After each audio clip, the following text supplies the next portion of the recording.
ശൂദ്രൻ. ഷേരുചേട്ടാ, ഞേ തന്നെ അന്വേഷിച്ചൊരു കഴുത. ഇന്നലെ എന്റെ അനിയൻ ഷേരുചേട്ടനെ സ്വപ്നം കണ്ടു.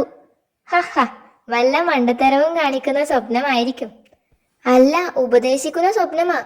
എങ്ങനെ ബുദ്ധിമാനായി ജീവിക്കാം, അതാണ് ഉപദേശിച്ചത്. ഹഹ, അത് ഉപദേശിക്കാൻ പറ്റിയ പുള്ളി. ഷേരുചേട്ടൻ ഒന്നുകൂടി അതുപോലെ ഒന്ന് വന്ന് ഉപദേശിക്കണം. അയ്യോ, സ്വപ്നത്തിൽ വരാൻ എനിക്കറിയില്ല. സ്വപ്നത്തിൽ വേണ്ട, നേരിട്ട് മതി. എനിക്ക് ഉപദേശിക്കാനും അറിയില്ല. അതൊക്കെ അറിയാം, സ്വപ്നത്തിൽ നല്ല കലക്കനായിട്ട് ഉപദേശിച്ചല്ലോ. അതു ശരിയാ, പക്ഷേ ചേട്ടൻ വന്നാലേ ഞങ്ങൾക്ക് ഇനി ബുദ്ധിമാന്മാരായി ജീവിക്കാൻ പറ്റൂ. ഹഹ, അത് ശരിയാ, താൻ ചെല്ല്. പോയി നോക്കാം അല്ലേ സൂത്ര? കഴുതുകളെ ഉപദേശിക്കാനല്ലേ, താൻ ചെല്ലടോ. ഹഹ, ഇങ്ങനെ ഓരോ മണ്ടന്മാരുള്ളത് കൊണ്ട് ചിരിക്കാൻ വകയുണ്ട്. ഹഹ, ഉപദേശിക്കാൻ ഷേരുവേ. ഹഹ, സമ്മതിക്കണം. ngേ അയ്യോ, അവന്മാരെന്തിനാ കൂട്ടത്തോട് ഓടി വരുന്നത്?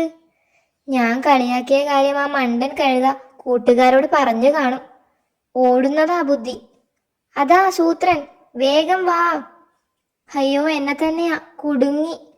വിടരുത്, വേഗം. ഇനി ഒരടി നീങ്ങാൻ വയ്യ. അയ്യോ, എന്നോട് ക്ഷമിക്കണം, ഞാൻ അറിയാതെ കിടക്കുന്നു. അത് പറ്റില്ല, എഴുന്നേറ്റ് നടക്ക് ചേട്ടാ. ചേട്ടന്റെ പിന്നാലെ നടന്നിട്ടാ ഇത്രയും ബുദ്ധി കിട്ടിയതെന്ന് ഷേരുചേട്ടൻ പറഞ്ഞു. അതുകൊണ്ട് ഞങ്ങളോടും ചേട്ടന്റെ പിന്നാലെ നടന്നോളാൻ ഷേരുചേട്ടൻ ഉപദേശിച്ചു.